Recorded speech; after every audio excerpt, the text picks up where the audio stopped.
Thank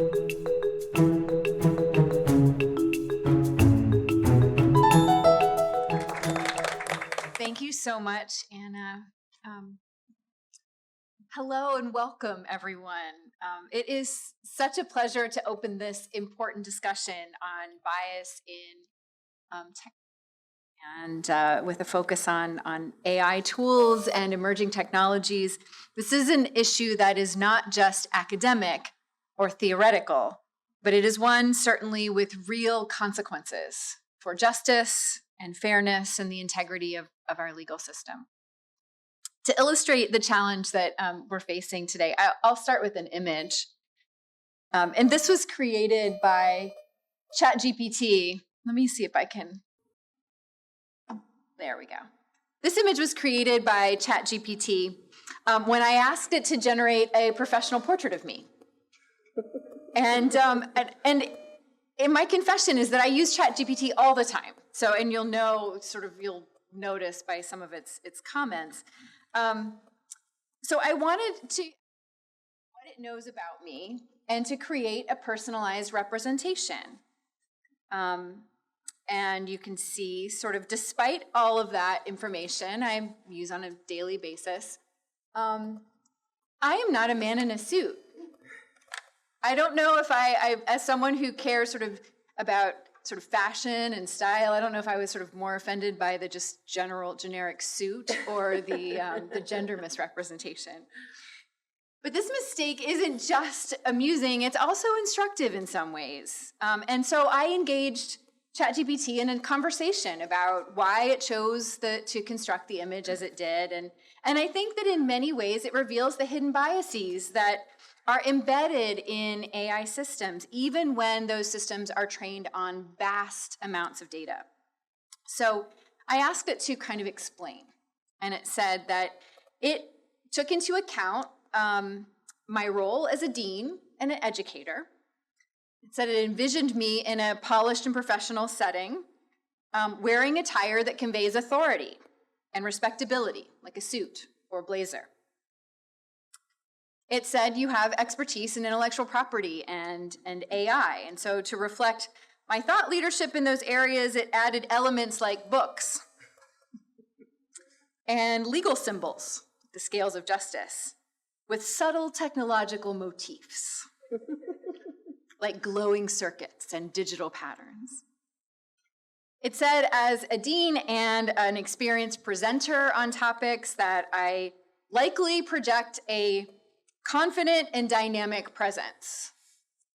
It's confident, dynamic. While being approachable. It also said that my love for running and yoga, so you can tell I use ChatGPT for lots of advice. My love of running and yoga suggested adding subtle personal touches, like a yoga mat or running shoes placed discreetly in the background. I never found these, but I do see like what appears to be an apple. And I seem to be quite fit. Said these elements symbolize a kind of balance between my demanding professional life and personal health and well-being. At least I have work-life balance, according to ChatGPT. And it also said I appear to have a well-rounded personality. I'm not so sure that's the case. So I engaged it in questions about like why it chose the elements and if there was a bias. I mean, I said, for example, I told them that, why I asked why it portrayed me as a man instead of a woman. And it says that it confessed to a likely subconscious bias in interpreting roles like dean and professor and legal expert. Fields historically portrayed, it said, or associated with men in certain contexts. It assured me that this is a reflection of broader societal biases rather than anything specific to you. And then it confessed an opportunity after some conversation. It said, this is a great opportunity to acknowledge and to correct these unconscious biases. If I had approached the task with the mindfulness of gender inclusivity, I would have aimed for a more androgynous or explicitly inclusive portrayal. Now, bias in AI is not a new concern, but the implications are growing the more we use it on a daily basis. And it is increasingly shaping decision-making in high-stakes areas like hiring or lending, medical treatment, criminal justice, and yes, even the practice of law. And AI is used to predict recidivism, could be used to determine creditworthiness and to assist in legal research. And while it promises efficiency and productivity and objectivity, we know that it is only as fair as the data that has gone into to train it. A now famous study by researchers found that facial recognition software, for example, had an error rate of 0.8% for white men, but nearly 35% for Black women, which is a staggering disparity. And bias is not certainly limited to criminal justice. In my own research and writing, I've argued that the legal industry needs stronger oversight. A CEO of a company focused on AI safety, Juan Manuel Contreras, we propose that AI tools that are engaged in legal work and decision-making should be judged with evaluation sets and international ISO standards to ensure reliability and validity. Because if an AI system is going to generate legal arguments based on flawed data, who's responsible for that error? The lawyer, the developer, the client, and there is so much potential when it comes to access to justice and the ability to get unrepresented or underrepresented clients access to legal information. It is imperative for us, if we're going to realize that promise, that we deal with bias, validity, reliability head on. So the challenge before us isn't whether AI can eliminate bias, but how we, as lawyers and policymakers and technologists, ensure that AI doesn't amplify it. It requires transparency and accountability and intentionality. If we want AI to reflect our highest legal and ethical standards, we have to design it that way. And that's why today's conversation is so critical. We have an incredible panel of experts here who are going to help us unpack these issues and challenge assumptions and maybe propose some solutions. So I encourage you all to not just listen, but to engage and to question and push for ideas so that we can make emerging technologies fairer and better and more just. Thank you so much for being here this evening. Right now, I'm going to hand it over to Laura Knoy, Director of Community Engagement for the Rudman Center, to get us started.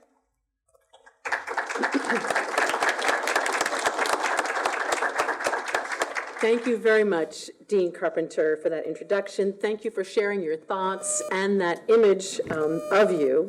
And thanks to our audience for being here. It's great to see so many people. Preparing for tonight's event gave me the chance to explore a complex, critical topic with three wonderful panelists, and it's been such a fantastic learning opportunity for me, and I'm thrilled to share it with you now. So right next to me, we have Alexis Shore Ingber. She's a postdoctoral research fellow at the University of Michigan School of Information. She's affiliated with the university's Center for Ethics, Society, and Computing, and her research operates at the intersection of media psychology and privacy law. And Alexis came up from Cambridge to be with us today, so thank you, Alexis, for being here. Also with us, James McKim, a longtime high-tech entrepreneur and respected thought leader on diversity and digital transformation. McKim is managing partner at Organizational Ignition, LLC, and is past president of the Manchester NAACP. The working title of James's forthcoming book is Decoding Bias, Navigating Social and Non-Social Bias in Technology, Acquisition, Use, and Development. James and I first got to know each other, dating ourselves here, when we worked on conversations around Y2K. Raise your hands if you remember what that is. Good job. So James, thank you. It's always nice to work with you. And from our own faculty, we have Mailyn Fidler, Assistant Professor of Law at UNH Franklin Pierce School of Law. She's a scholar of cybersecurity and cybercrime law an expert on the Fourth Amendment and changing technology, as well as domestic and international regulatory approaches to cybersecurity and cybercrime. She's also an affiliated fellow at the Information Society Project at Yale Law School. And Mailyn, it's very nice to have you. Thank you so much. So we'll also take your questions, as Dean Carpenter said. So after about 20 minutes with our guests, we'll bring the microphone to you. Just raise your hand, and Sue Frost from the IP Center will come around with the microphone. Now, for both audio and sanitary reasons, please let Sue hang on to the mic, and thank you for your understanding there. Also, we have a lot of people on Zoom today, so you can join us as well. Just put your questions in the Q&A. So let's get started, and James, I am going to turn to you first. Before we can even talk about bias in technology, how do you define bias? Thanks. And so let me say thank you all for being here and being interested in this very important topic. The bias is a tendency to favor or oppose a particular thing, person, or group, often in unfair or inaccurate ways. It can manifest through an inclination or a preference that interferes with impartial judgment. It can be conscious, explicit, or unconscious or implicit.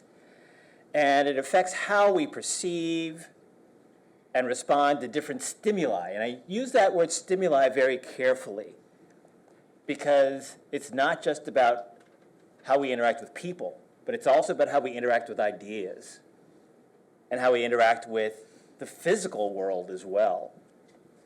So there are actually let me ask this question. Anybody know how many biases have been identified? Over 400. Oh, that's a lot. That's a lot. So there are 4 types of biases. One is called cognitive bias, about how we think and make decisions. One is called social attributional biases, how we think about others, other people and groups of people. One is about memory biases, how we remember things and how we recall. And another is about perception and physical biases, how our bodies actually, our autonomy interacts with the world. So those 4 types of biases make up those 400. And when we talk about bias in technology, we tend to think about, and we tend these days to talk about technology as AI. And there are actually several types. There's 7 types of AI. What we're getting a lot of discussion about is the latest type of AI called generative AI. And ChatGPT, Perplexity, and a number of those are generative AI tools. But AI has been around since the 1950s when Alan Turing created the famous Turing test. And it's really intelligence built into technology. That's what AI writ large is. So when we think about bias in technology, we have to think about bias in technology writ large, which is different than DEI, different than diversity, equity, and inclusion. Diversity, equity, and inclusion is really about how organizations value individual perspectives and bring those perspectives to the table to make the organization better. That's different than bias. Bias is about interpersonal, how we perceive, as we talked about, perceive the world and interact with others. So that's a little bit of a background of bias and how it impacts really technology. So, as you said, bias has been around forever, and bias in technology has been around for a long time. We are all focused on AI these days, but what are some of your favorite examples, James, of older technology that also illustrates bias built into technology? Funny you should ask. Show and tell time. Anybody know what this is? It's an ergonomic mouse that is built for who? Right-handed people. Who's that biased against? Left-handed people. So it's more than just AI and software that's biased. Hardware is biased as well. Dean Carpenter mentioned oxygen meters, which don't read melanin-enhanced people's oxygen levels appropriately. She mentioned facial recognition technology. My wife has complained for years about voice recognition technology, which doesn't recognize her voice. She has a high-pitched voice. So there are just all sorts of examples there of hardware and software technology that's biased in addition to AI. And I want to also make sure we talk about the fact that the development process that technologists go through to develop technology also is biased, because technology is built by people and people are biased. So we need to also emphasize these biases that are not just social attributional, but biases such as the sunken cost fallacy, where technology companies build a prototype of a product, and that prototype works. So they're all excited and say, well, we want to put this to market right now, when they haven't really made it scalable, reliable, and effective in the long term. So that rush to productize and make money, taking on that sunken cost bias, makes products for us that can be harmful. Well, we'll definitely talk about the processes that allow this to happen for sure. But Mailyn, how do you think about this idea of bias in technology? Old tech, new tech? Absolutely.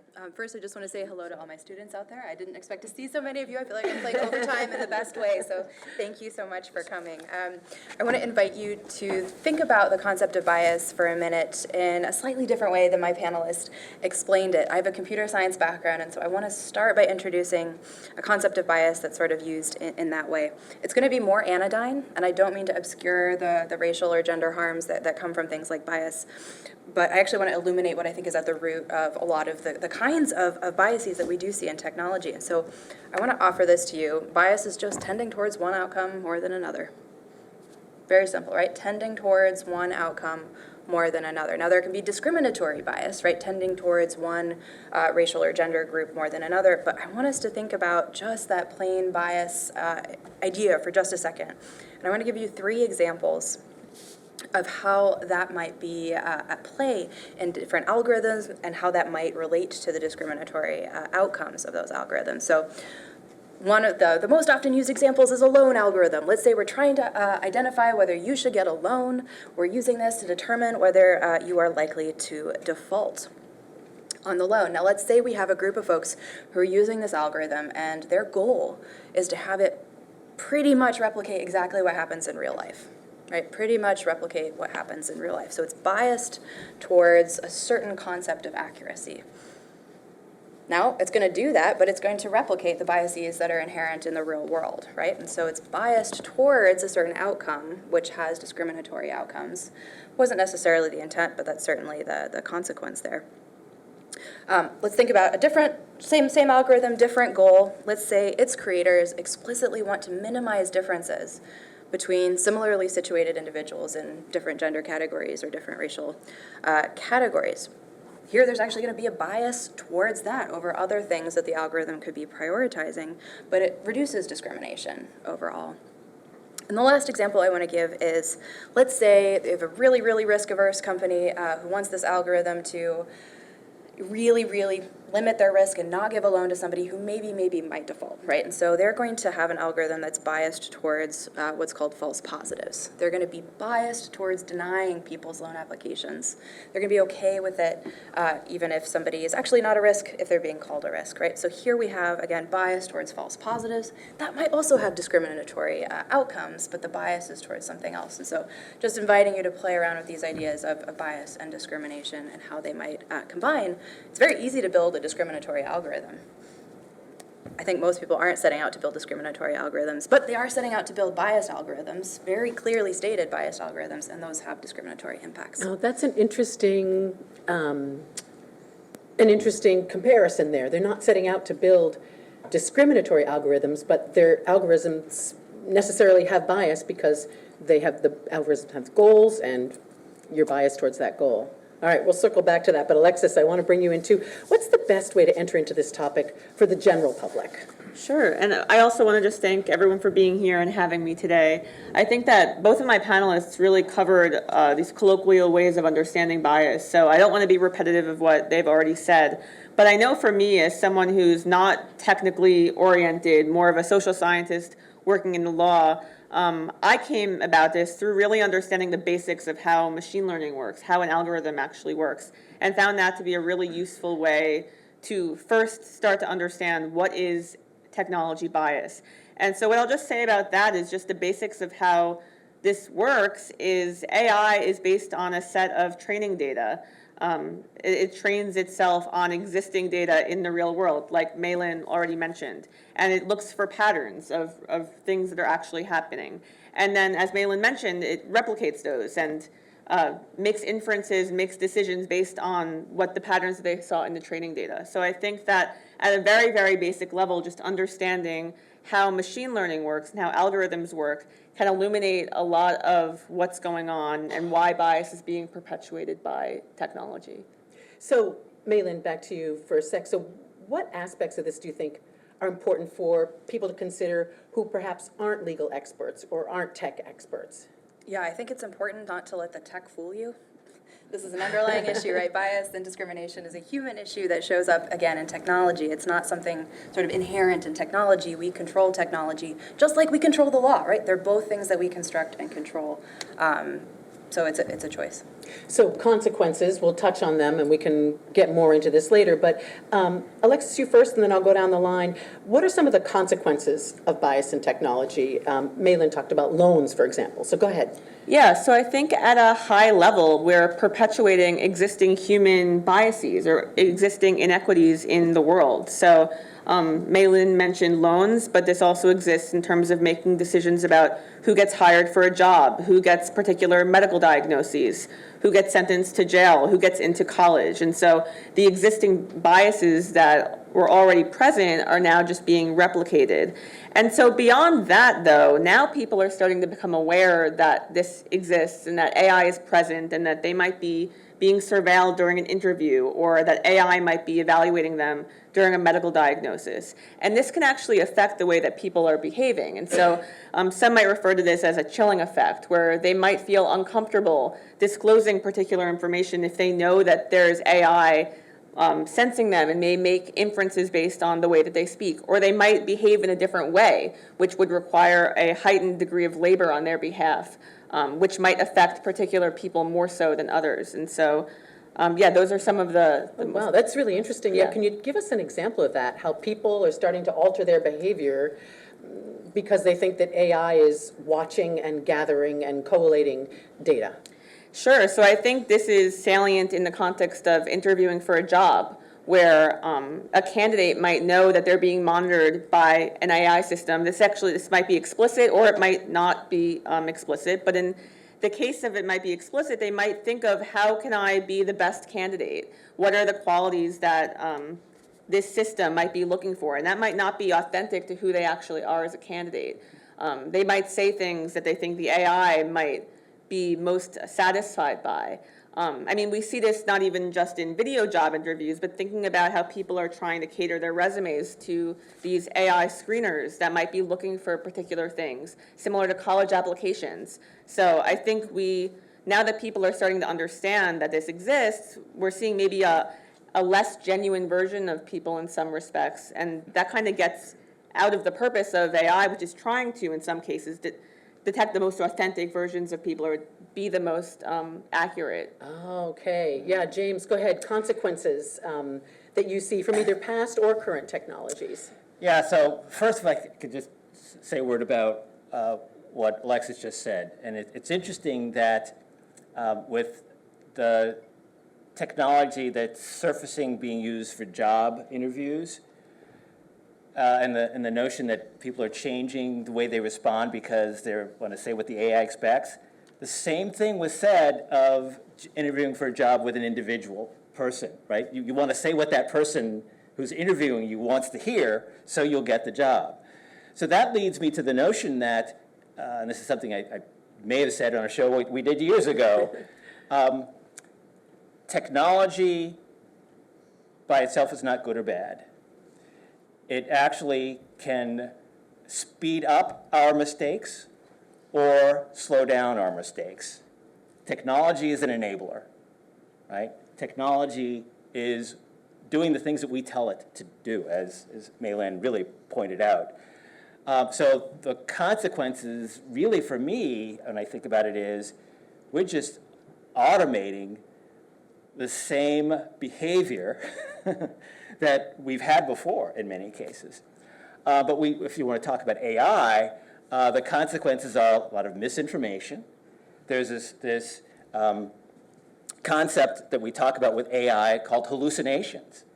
And it's really generative AI that's making stuff up. And Dean Carpenter gave a great example of the hallucinations that ChatGPT had as it tried to describe her, right? It's called MSU, making stuff up, is what it does.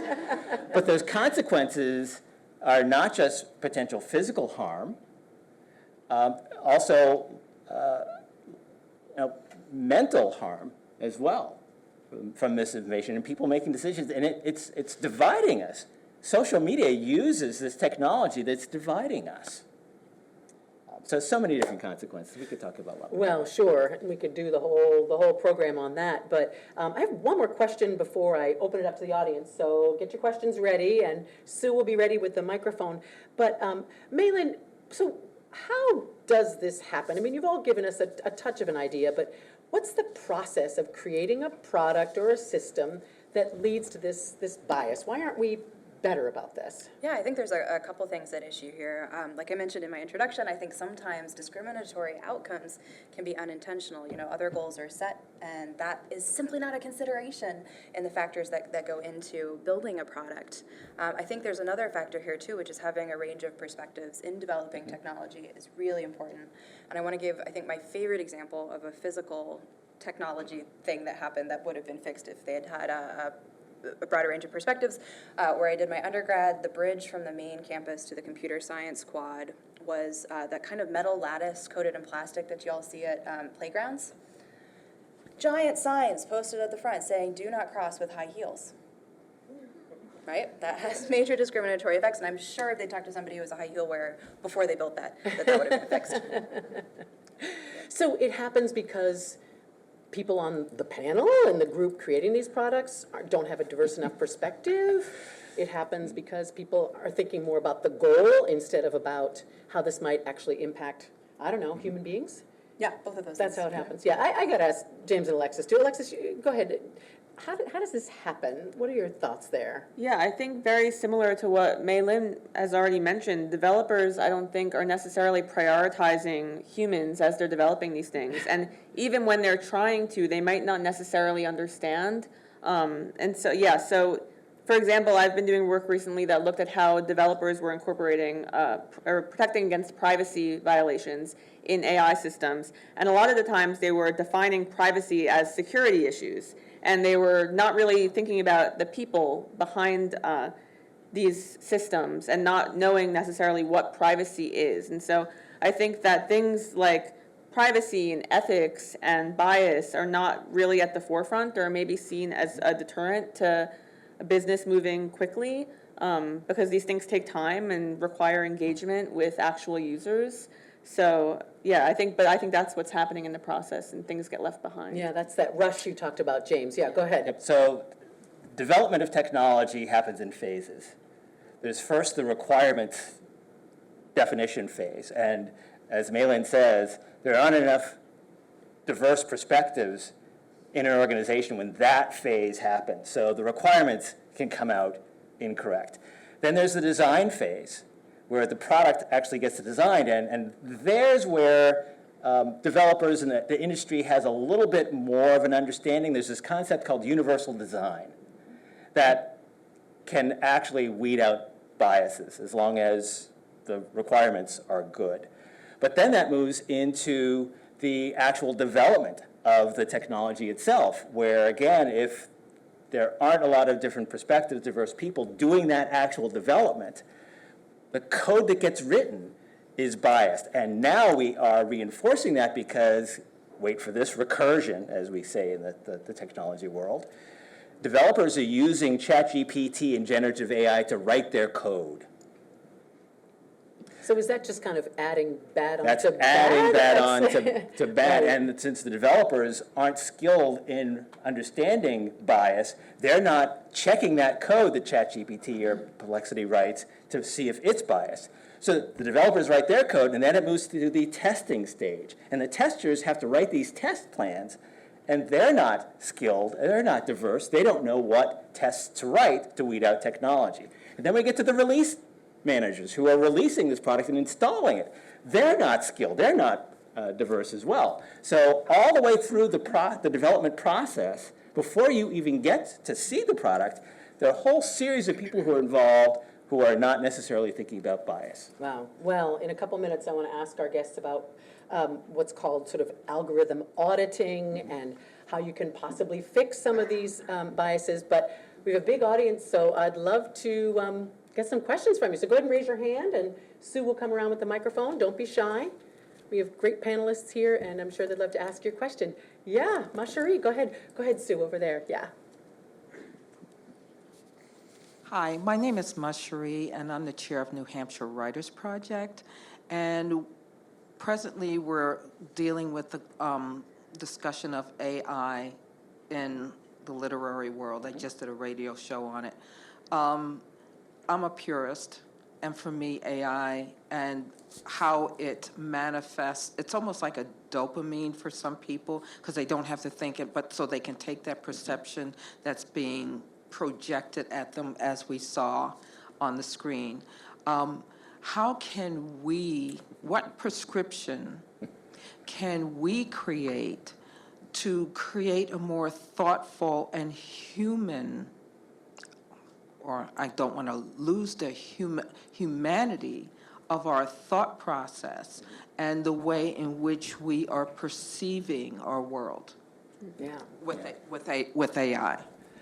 And giant question. Thank you so much. Alexis, do you want to grab that one first? Sure. Yeah, you have a sociological perspective. Yeah, so I've thought a lot about how we can design things in ways that essentially make people make better decisions or think more. And so my first thought to your question is like friction.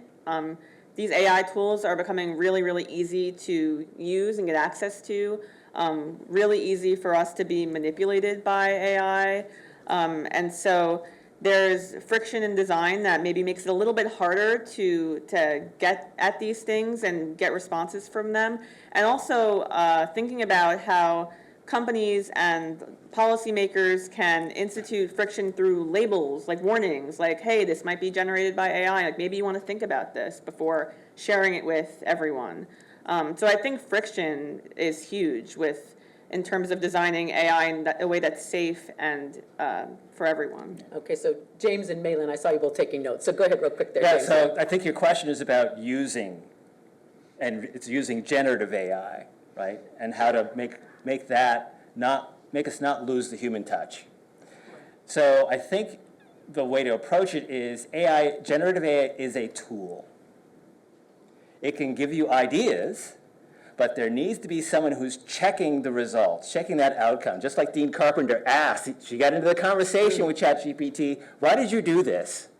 Right, understand that. And one of the things that we tell people when you use a generative AI tool is, once you get a response, ask it to validate that response because of the hallucinations I talked about, right? Ask it to give you the actual source of what it gave you. And there are generative AI tools like Perplexity that will do that automatically for you.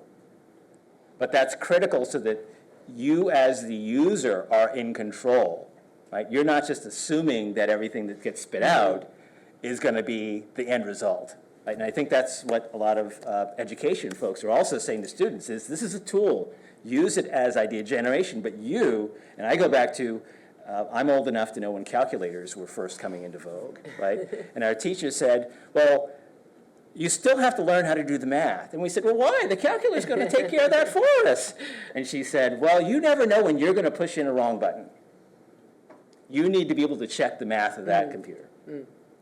Same thing with ChatGPT and all the generative AI. Mailyn, did you have some thoughts there? Yeah, just one quick thought. I think the concept of friction that you pointed out is really interesting. And one thing I think that could possibly provided a little bit additional friction is copyright law. I know we're going to talk some more about it. I think what we often see, especially in the literary realm with generative AI, is sort of a regression to the mean. It's like it's fine literature, but it's not great literature.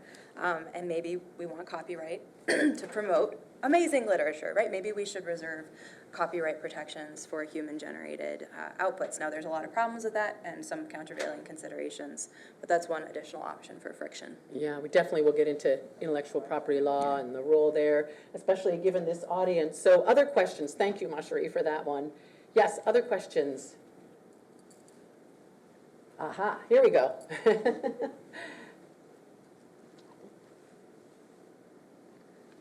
So a lot of the products that have AI that I use are proprietary, so there isn't a lot of questioning Lexis and Westlaw. How did your AI come up with that, and how biased is it? And how does that tension between private corporations and capitalism and wanting to do the right thing, how does that resolve? Wow. Thank you, Kathy. Yeah. Mailyn, James? Want to take that one I'm first? happy Yeah, to- go happy to ahead. dive into it. Yeah. Awesome question. So I just want to back up and just for folks, give a little bit of background about how intellectual property laws play a role here, and then I'll answer the question. So there's sort of two big ones that are at play here. Copyright law is a big one. One of the main ways that comes into play is in the copyrights that are in the sort of training data that data sets use. And so a lot of questions, like you can't just go out and take a bunch of data, right? That's copyright, and so that restricts what algorithms are available or are able to train on, and that means that they might be relying on biased data. And so copyright, some people have critiqued this as stopping the range of inputs that go into an algorithm that could make it less biased. Now, I sort of don't buy that because a lot of companies are not paying attention to copyright anyway, and so I think they're skirting this. But that's one way that copyright plays a role. Trade secrets are also another really big one. Trade secrets mean that companies can keep certain information secret, and so that means other entities or individuals can't go in and double check the outcomes of their software independently. Now, I think one thing that is really, really crucial to do here, well, there's two options. One, we could reform intellectual property laws. That's a big ask, right? That's a big ask to walk back both of those doctrines. I think that better thing to do here is to place legal duties of care on software developers to ensure their outcomes are within a certain acceptable range of things. So using sort of tort-inspired principles, placing this legal duty of care on them. And just to clarify for the non-IP folks in the audience, so the copyright law problem is that if AI is taking all this, and pardon me for putting such a layperson spin on it, when AI is learning, making decisions, creating bias based on large data sets, if some of that data that it wants to scrape is copyrighted, it can't scrape that data, it can't grab that data, and that creates biased data. Legally speaking, practically speaking, again, that's not a true barrier. Okay. Go ahead, James, your thoughts. So some folks know that I was chair of the Software Association of New Hampshire. So this is the kind of question we get all the time, right? And one of the ways that I would respond is that consumers may have a choice. I don't know if you have a choice of technology that you buy. You may be roped into that. But you can always ask the company to explain what they do. Just you're asking. They may not tell you, but if enough people ask, then the company will see something. They'll see that people are asking, and they might, not sure that they will, but they might acquiesce. But if you can show them also in the usage that their technology is biased, submit those requests to them to say, we found this error, we found this bias, help us. Hopefully they'll want to help you, because otherwise you can give them a bad name. Well, and that's actually a question I wanted to ask you, Alexis. How much of a push is there now for algorithm auditing, and who's making that push? Yeah, so I think that this question raises the fact that algorithmic auditing is not necessarily a be-all, end-all solution for this, especially with proprietary algorithms. So There's a huge push by policymakers, by researchers, that algorithmic auditing can solve this, but that's really hard because algorithms are proprietary. Algorithms frequently change, so even if you figure out how to audit something at time X, by time Y, you might not be able to audit it in the same way.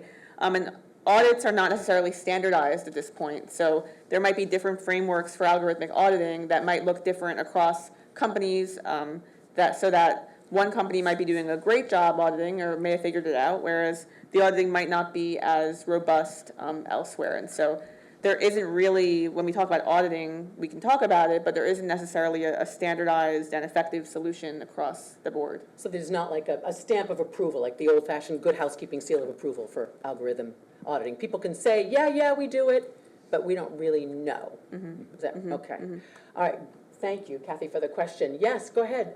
Another question back here. Thanks. I just wanted to ask, on the subject of bias, it's sort of sometimes can come off as a loaded word, and we have a tech industry that often reacts to, feels under attack, I suppose. I think a lot of tech leaders have this utopian, potentially arrogant view of what they're doing, and they think they're creating technology that is actually doing the opposite of creating bias and is freeing us. So I guess I'm wondering if bias is inevitable. Is there a way to communicate that in a way that actually convinces some of these tech leaders and companies to see it not as something that they have to be ultra defensive about, but as something that they actually can work constructively about? Is there, and how would you recommend that be done? Oh, that's a great question. James, do you want to take that one? So I start off with the notion that, and this is a saying I have, bias itself is neither good nor bad. There are good biases. There are good preferences, right? It's how we use those biases, how we interpret those biases, how we either acknowledge or deny or live into those biases that causes pleasure or pain. So that's the kind of perspective I take with how to approach this. Bias is not bad. To Maylyn's point, what's the outcome? Show me what the outcome of your product is that's not going to harm someone, or is it not going to be discriminatory against someone? Show me that. And maybe you don't even have to use the bias word, right? It's Maylyn's, it's the outcomes. Show me the outcomes that are not discriminatory. And what that will also trigger is, from a performance standpoint for that company, how much of an audience do you want? How many customers do you want? If your product is discriminatory against this group of people, don't you want those people to buy your product? So I look at it, we said, from an organizational performance perspective, right? And that's how I think I'd approach it. Do you want to jump in, Mailyn, Yeah, on that sure. one? Yeah. So I think one way to answer this is a little bit what I tried to do at the beginning, is introduce this more neutral notion of bias, that it's just a tendency towards something, like James said. If you ask a software engineer to build a product without bias, they're going to look at you like you're crazy. There's I got to make choices here, right? And so engaging in that conversation with an acknowledgement of that and pointing out the outcomes, and engaging in real conversations about the trade-offs that they may or may not argue are going to happen if you want to go in a different direction. So there's something that's making the rounds in the legal world right now about a duty to use a less discriminatory algorithm, right? That acknowledges that there's going to be bias and discrimination, but you have options, and maybe we should put a legal duty on you to choose the least discriminatory among the range. I'm going to end on a very pessimistic note, though, which is the place that I went to college with that bridge. That was Stanford in Silicon Valley. I have no patience with Silicon Valley anymore. I think a lot of the arguments that they're making that, this is, that I don't buy it. Well, and I'm glad you mentioned the algorithms that are less discriminatory, because I saw in Georgetown Law Journal, they said, when an algorithmic system displays a disparate impact, there almost always exists a less discriminatory algorithm, or LDA, that performs equally well. The law should place, as you just said, a duty to search for LDAs on entities that develop and deploy predictive models in domains covered by civil rights laws like housing, employment, and credit. So when I read this, I thought, okay, and Mailyn, if there is an LDA, a less discriminatory algorithm, why doesn't everybody just use that one? How many people turn in first drafts of their assignments? Nobody wants to admit it to me. Professor. Okay, this is sort of equivalent, right? If you find an algorithm that does what you want it to do, there's an incentive to go ahead and move forward with that. To change that incentive calculus, we have to add additional incentives, right? We need to add a legal duty or change the cost calculations somehow. And so there's a lot of incentives that just don't go towards pursuing these alternatives, because that does cost time and money to search for alternatives. When I asked James this question too, he laughed. Yes. Why don't we just use the better one? It's called sunken cost bias. As I said, it's a bias that companies have, that developers have. We built this, it works. Why should we do anything else? Why should we look for another bit of scalability? Why should we look for, and sometimes it's because they actually have to rebuild the product from square one to make it reliable, to make it scalable. And that's a huge cost for the organization. So Alexis, what's your take on this, the responsibility of the private sector, and how much do you see companies, eager and willing to take this on, or less so? Yeah, so I think that what really needs to happen, because the laws are not necessarily doing what we need them to do, is these duties of care, duties of loyalty that the companies have to the consumers, protecting the consumer and putting them first, and understanding them in doing that. And I think that's what, rather than trying to address bias or hit these benchmarks, just really creating more user-centered designs by being loyal to them, seeing what they want, to better in the long term, so that things, don't spiral out of control. And so the reason, I think the points have already been made why companies are not necessarily doing this. It's slower, it's more burdensome. There aren't consequences at this point for perpetuating bias. Oh, that's interesting. There aren't consequences at this point. What might help create those consequences? Yeah, so I guess I can touch on a few exciting things that are happening in the law. So right now there is no AI, federal policy to, regulate bias, but California just passed a slew of AI-related laws, one of which demands transparency about how these algorithms are being created, which is going to be enacted in 2026, so that's exciting. We also have seen the Colorado AI Act, which similarly wants to see what's going on in this training data. And so we see some really exciting things happening at the state level, and I think we're going to continue to see things happen at the state level. A few months ago, there was also a federal AI Civil Rights Act that was proposed by Senator Markey of Massachusetts, which directly got after bias by attempting to prohibit, and I wrote this down so I would say correctly, disparate impact on the basis of race, sex, religion, and disability, which is directly targeting bias. And so now we don't really know what's going to happen with that, as it was just proposed and not passed into law. But I think there is some hope in terms of what policymakers might be able to do to push companies towards these better realities for users against bias. Other questions? These are great. Other questions from the audience? Yeah. Over there, Sue, and there. Oh, okay. I don't want to be biased.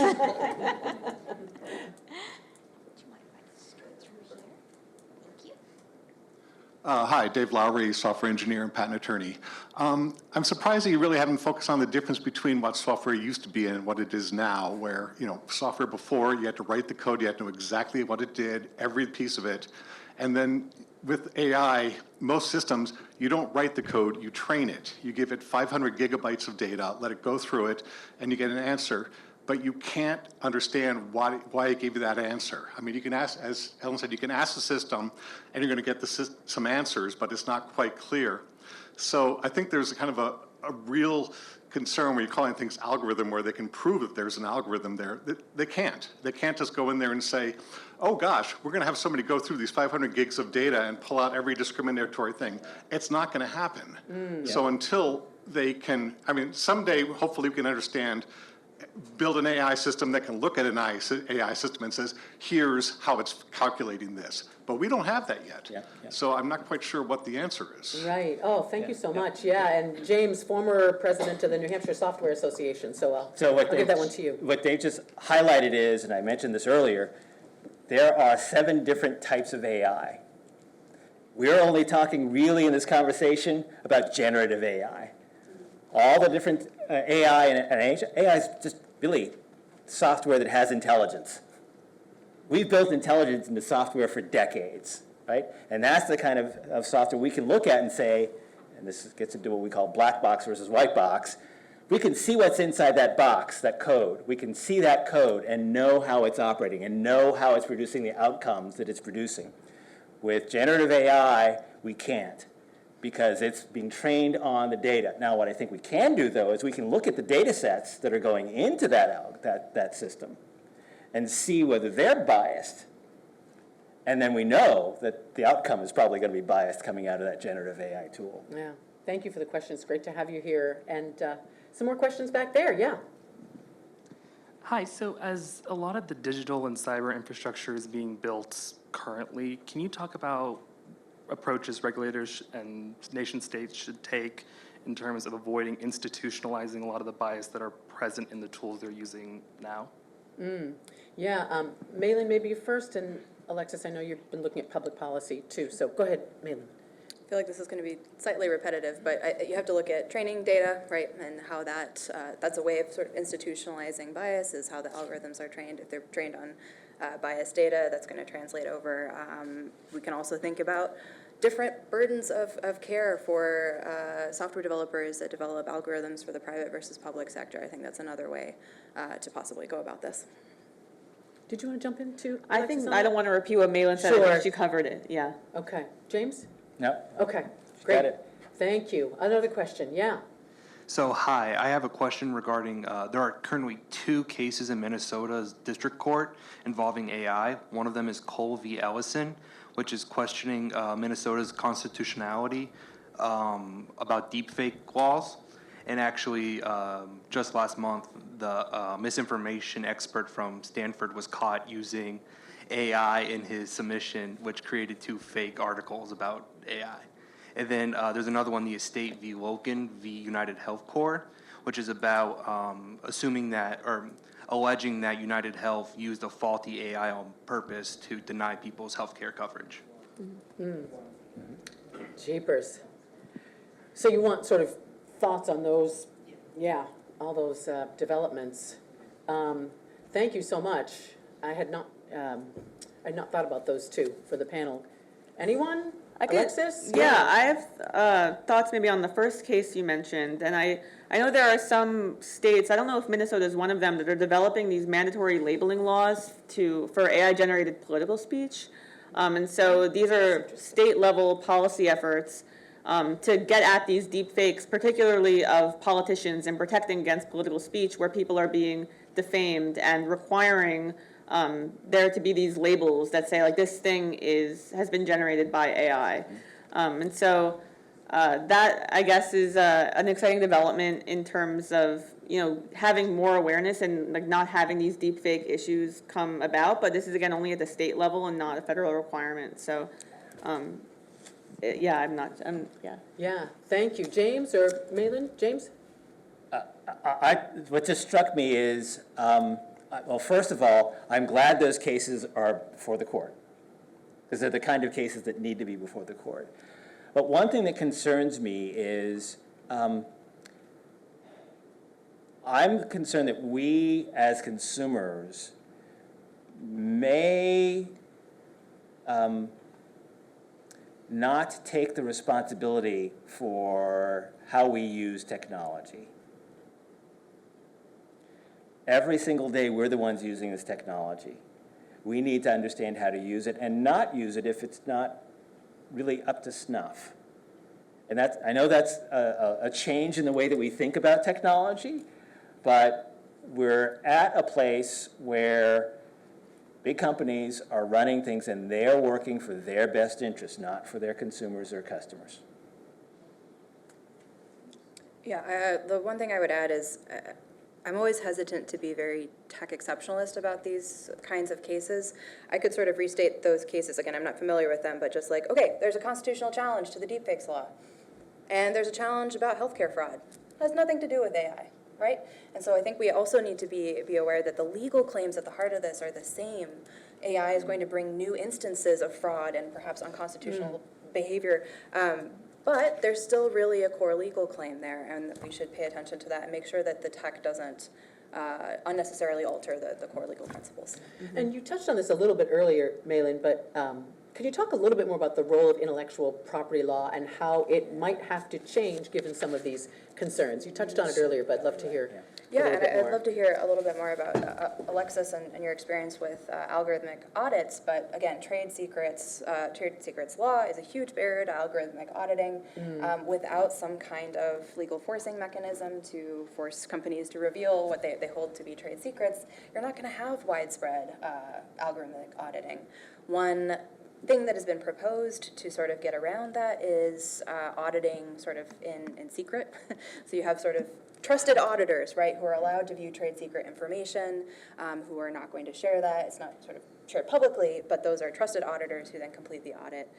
Companies are understandably still wary of those kinds of experts, though. Yeah, go ahead, Alexis, sure. Yeah, no, I think that a lot of what I mentioned about algorithmic auditing before kind of covers, how I'm thinking about this process, and I think you've also covered a lot of it. But I think it's also important to understand like the user's perceptions of how these auditings are being done, and if we're seeing this as just and able to be replicated across the board. I think that is kind of key to, we have all this patchwork going on, and I think moving forward, and if we want to really have checks on how this AI is being developed, and use auditing as a tool, because I think auditing is a great tool. I mean, it's been successful in other ways that are not, AI, that has this black box that we don't necessarily understand right now. And so I think standardization and, representativeness is key in auditing moving forward. Well, we have, I don't know if this is a good example, but we have standardized systems of meat inspection, seafood inspection, new drug inspection. I mean, is it that, I don't want to say simple, but is that an example that could be? Yeah.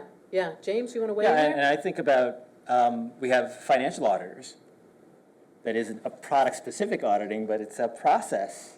You're auditing the financial processes of an organization. This is the same thing. So it's like the trusted auditors. A financial auditor isn't going to give the bank's information to the whole world, but they're in the room looking at the numbers. Right.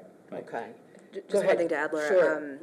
The civil sector is sort of catching up to this in terms of excitement about algorithmic auditing, but this has been an issue for years in criminal prosecution. So when algorithms are used in the courtroom, we have a system where you're supposed to be able to examine the evidence that someone is bringing against you, and trade secret claims have been consistently brought in criminal courts to shut off the ability to look under the hood at those algorithms, and that's a very specific and difficult context where I don't think those trade secret claims should be allowable, but we've seen no interest from courts in walking back protections, even in that heightened situation. Even in a situation where someone might be wrongfully put behind bars. Can Wow. I ask Yeah, you sure, a go couple ahead. of questions about I think consumer protection law? Is that a tool, and the notion of disparate impact, is that something that could also be used? Alexis, any thoughts there, or Mailyn, or? I think from what I understand about consumer protection law is it's not there in terms of protecting against this sort of thing, and maybe it's not that we need to, make it work, like in terms of, allotting particular protections to consumers and expanding those protections, but more so like these duties and these burdens that we impose on companies more broadly to protect consumers, and what those requirements might be. More broadly, rather than like having particular metrics that companies need to satisfy for consumers, if that makes sense. So we have about 10 minutes left, so I did want to make more space for more of your questions. Any more questions from the There's one at the top. great audience coming out on a cold February Monday night? Thank you. Yeah.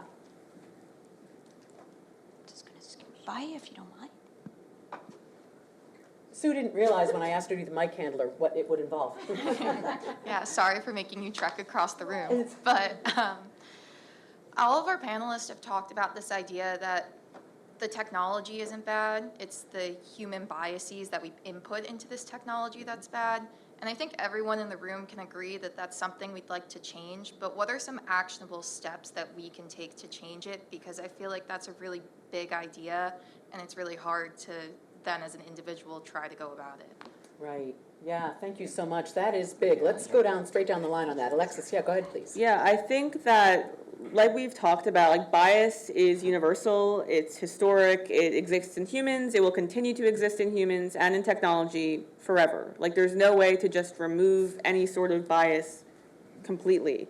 But I think that we can recognize what sorts of disparate impacts have happened both at the human level and at the technology level, and do more research and development that centers those folks that are more disproportionately negatively impacted by bias, and making sure that our algorithms are being built with people in mind that often get forgotten. And I think that's maybe the first step in, not removing bias, but at least highlighting folks that are often targeted against and are negatively impacted as a result of human and technological bias. James? So when you ask the question, what can we do? It kind of depends on where you are. If you're a consumer, you can ask the questions of the developers or the manufacturers of the product. What have you done about minimizing the negative impact of bias? Because as we've all said, you're not going to eliminate bias, and not all bias is bad. So what have you done, manufacturer, to minimize the negative impact of bias? And then if you're in a position to contact your legislators to ask for a bill that will create laws that we've been talking about, that's something you can do. We all can, it's civic responsibility to reach out to our representatives and ask them to create laws or to change laws in such ways that we as consumers are protected. If you're part of an organization, you can make sure that it has, I'm going to go to a way to bring different perspectives into every aspect of the acquisition process for technology, or if you're part of the development, every aspect of the development part of the technology. That's something you can do in your capacity. We need to find our spheres of control and our spheres of influence and figure out from that what we can do. Well, I think that you're really asking the fundamental question that we're sort of grappling with here, but go ahead, Mailyn. I think this will be an unexpected answer, but support journalists. I think journalism about these issues is one of the #1 drivers of legal change and also in company change. And so that means if you encounter something that's interesting, that's newsworthy, share it with a journalist. That means donate to news organizations that are dedicated to covering these kinds of issues. For example, the Markup, I think it just changed its name. I don't know what it's called now, but it is focused on exactly these issues. And so helping people who tell the story is something you can do. Well, and at the risk of sounding very simple, it's great that you're all here because we're educating ourselves and we're talking about it, and that's also a great first step. I don't want to let too much more time pass before, Alexis, I do want to ask you about just a piece of this that you've been working on that is really interesting and that I think people should know about, and that's emotion recognition algorithms. So tell us what those are, Alexis, and how they're being used or how they might be used. Yeah, so this kind of subsect of AI that's been recently really expanding over the past few years and is projected to really be like a multi-billion-dollar industry is this AI tools that claim to have the ability to detect emotions, how people are feeling, their subconscious thoughts. And so this is getting beyond kind of the basics that AI might be able to generate from, but getting kind of inside somebody's mind. And so these technologies have been built off of what is called like basic emotion theory, which a psychologist in the 90s basically said there are 6 universal emotions that everyone can feel. And so a lot of these emotion detecting AI algorithms are being built based on that everyone experiences these 6 emotions only, and that everyone expresses outwardly emotions in the same way. And so this is, problematic for a number of reasons, but nonetheless, it's being deployed across industries. And so we've talked about a lot of those industries today.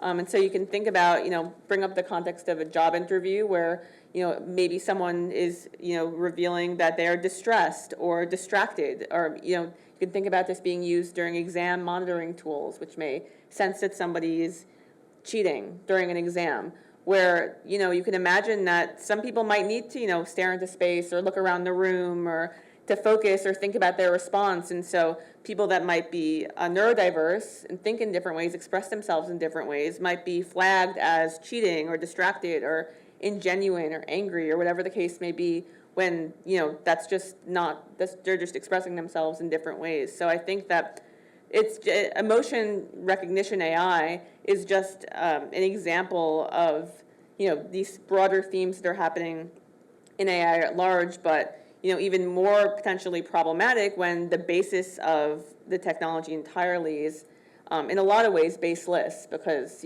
these assumptions that it has are not necessarily fair and accurate. Right, and when Alexis and I talked on the phone about this, I said, how can you even do that? Because some people, they're upset, they shut down. Other people, when they're upset, they start talking. Other people Right. get quiet, other people start yelling. So Right. it almost seems preposterous to even assume that you could detect someone's emotions that way. Yeah, and I think another popular context that I should mention is its use in the courtrooms to detect. And judges have tried to detect emotion. This has been, very popular for decades before AI, and trying to see if somebody's lying using, polygraphic evidence, and, making claims based off of that, which has been, highly contested forever. And so now these AI tools, which claim to be better than, these historical ways of still detecting emotion, are, this isn't a new issue, is all to say. And in your research, I know you've looked at, how people with neurodiversity, especially, don't display emotions in the typical pattern, Right. which, as we also know, there isn't any typical pattern. People Right. express emotions differently. Yes, So. definitely. Mailyn, as someone who's concerned with privacy and who studies privacy law, I'd love your thoughts too on emotion recognition, AI. So the one additional context I want to add is thinking about this from a Fourth Amendment perspective, which is privacy related. It's about the interactions between the police and individuals. There's one legal standard that's called reasonable and articulable suspicion, which opens the door to certain actions that police can take in terms of searching or seizing you. One of the things that can go into reasonable and articulable suspicion is nervousness. Being nervous. And so with the development of these kinds of AI tools, right, you could see how that could introduce new forms of bias into those particular situations. And so that's concerning. But I also want to underscore, not to be tech exceptionalist, right, police officers also have a lot of bias in these situations. And so it's not necessarily going to be worse. It may, in fact, be more legible if we reform trade secrets laws. Well, we've been talking a lot about how AI can make bias worse, but you probably know where I'm going with this one. And Mailyn, I'll go to you first, but ask everybody, what's the potential for AI to also reduce the impact of our biases, to make us better than ourselves? Yeah, so there's this really interesting new study that just came out recently that's looking at use of AI alone to make decisions and use of AI in conjunction with a human decision maker to make decisions. And what this study did is it gave the humans an algorithm that had all special characteristics stripped out and gave a prediction, and asked the human to adjust that prediction based on what the human thought the accuracy was.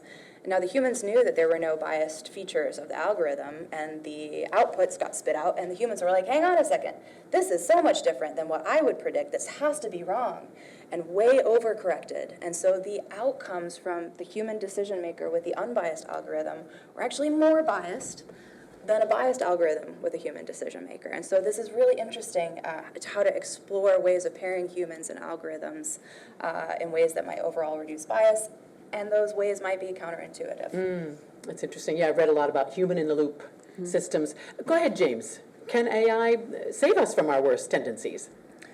As long as the data that's fed to it, as Mailyn has said, is not biased. We have to demand that. We have to demand that the training that's being done with these AI systems is done with unbiased data. And that we still don't know And because that of we some still of the don't know. laws that we've talked about. Right. Right. Right. Alexis, go ahead. Yeah, I think I'll just add that, the question of how do we address human bias? We challenge people with more information. We educate people to think differently about the world and about different stimuli. And so if we do the same with AI, and we are putting AI into the world to better challenge and better educate people, I think that there is potentially a possibility there to help shift people to think differently against their predisposed biases. Any hope that you see on this issue, Alexis? And I'm going to ask everybody, whether it's the laws we've talked about, or just the general awareness that we've talked about, or the the efforts by some of the organizations that you've worked with to raise attention to this issue. Yeah. Yeah, I think that there is a lot to be hopeful about despite, everything that's going on in the world. I think at the state level, the state policy level, there's some really exciting efforts, some of which I've mentioned earlier, that I think will continue to pop up. I think states are feeling empowered and will continue to feel empowered, and we have some really exciting, things coming into the courtrooms that are going to be ruled upon and will set precedent for how things get operated on in the future in terms of the law. So that's really exciting. I think in academia, there's a lot of really amazing research going on, and researchers are fighting these issues every day and working to understand things even better, both from the technology side and from the user side. So I think that there's a lot to be excited about in different areas, and I think industry is going to catch on because, the evidence is going to show that this is not only the right thing to do, but here are some solutions that it's actually the easier thing to do. And it's better for business. Right, exactly. Right. Go ahead, James. So two things. I think a number of technology companies recognize the potential for negative impact of bias, and they are working to root it out. And those are the companies that, back to the discussion, is this bias or is this DEI? The organizations that are really embracing DEI or JEDI or IDEA, whatever acronym you want to use, but those organizations that are embracing that are going to be reducing the negative impact of bias because they have the different perspectives involved that are necessary to produce a product that is less biased. The other bit of hope I have is our youth. Young people, the World Economic Forum did a study a couple of years ago of millennials and Gen Zers, and they asked about their desires to work for corporations or organizations. And 74% of them said they did not want to go to work for a company that didn't have some kind of DEI or anti-bias or unbiased effort going on. So if you think about that, millennials are now about to really run our country, run our companies, run our world. If that's the perspective they have, there's hope that we'll actually be able to improve things. Go ahead, Mailyn. I always like to end these panels on a hopeful note. Yeah, I think one thing that gives me a lot of hope is the quality of questions that you all have asked here today. I really think that concerns about this issue have moved from sort of a subculture to the mainstream, and I see a lot of hope in that. So thank you. Well, and I really want to thank our panelists for being here. This has been so educational for me, and I hope for you. And I really want to thank everyone for turning out again tonight. But before we head out, you can talk with our panelists more at our reception downstairs, and we encourage you to come. Also, I want to invite to the podium Professor Peter Carroll, Faculty Director of the Franklin Pierce Center for Intellectual Property. It's been so nice partnering with the IP Center for this wonderful event. So go ahead, Professor Carroll, please. And thank you. I'll be super brief because this has been an absolutely wonderful conversation, and I know we want to get to talking about it. I just wanted to echo the thanks from send it back to the Rudman Center for this wonderful collaboration. It's so nice that kind of IP and the constitutional issues are coming together.